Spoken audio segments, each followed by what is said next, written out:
Ô Mauro, tem alguns caras, né? Igor Gomes, Jandrei, são nomes, no fim das contas, bancados pelo treinador. Tem um dado aqui que é estarrecedor. Nos últimos jogos, foram 13 bolas no gol do São Paulo. 8 entraram. Dá uma taxa de 61,5% das bolas chutadas no gol entram. É um absurdo, né, Mauro? Mas acho que isso entra também muito na conta da fragilidade do goleiro, né? Ontem, quando eu vi o Jandrei em ação, lembrei muito do Muralha, na época que ele estava no Flamengo, porque era bem parecido,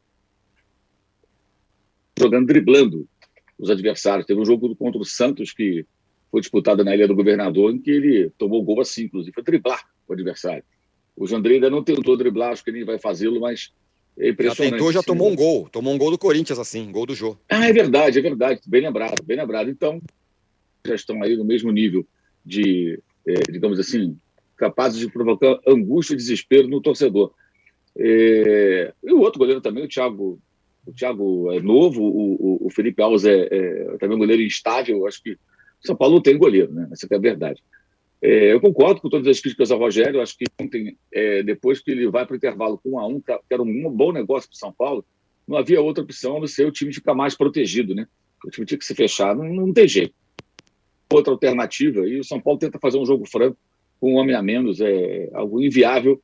Um time para jogar dessa maneira ele tem que ter uma superioridade técnica sobre o adversário, uma capacidade de imposição muito grande que o São Paulo não tem, né? Para se jogar com um a menos e colocar o adversário contra o seu próprio campo.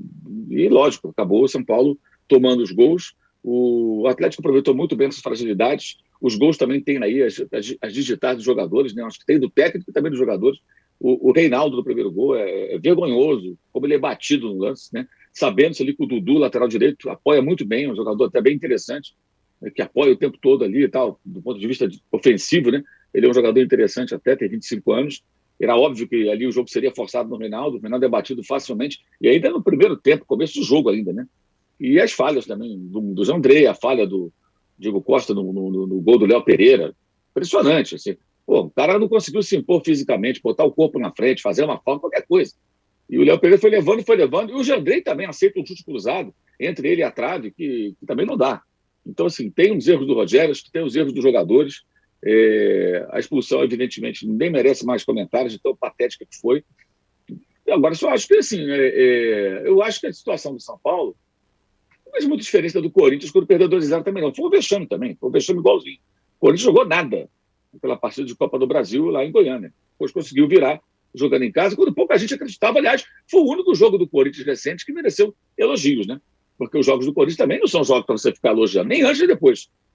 O jogo do Palmeiras não foi bom, o jogo do Flamengo não foram bons, foi lá para Fortaleza todo desfalcado, perdeu, agora venceu do Bragantino, sabe-se lá como, com as calças na mão, tomando uma pressão danada, e dentro de casa.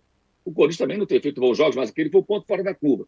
Agora, não sei se o São Paulo vai ter capacidade de produzir uma partida boa bastante para conseguir essa vantagem. Também, como pensou o Arnaldo, eu acho que, ao contrário do que aconteceu naquela semana em que o ex-técnico do Atlético Goianiense, Jorginho, está mais preocupado em falar sobre outros profissionais e outras questões, né?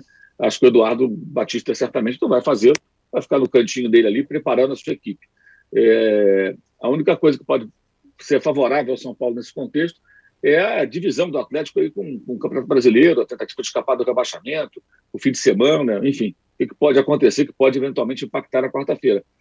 Possível vencer por 2 gols, tarefa muito complicada, e acho que o Ceni está diante de um desafio bem grande. E é curioso, porque na semana anterior, pelo menos na minha opinião, né, o São Paulo, embora tenha perdido para o Flamengo, fez um jogo muito bom contra o adversário que é superior a ele, e conseguiu se impor, conseguiu criar, com circunstâncias, falamos muito sobre isso aqui na semana passada, e agora fez um jogo assim, inverso, né?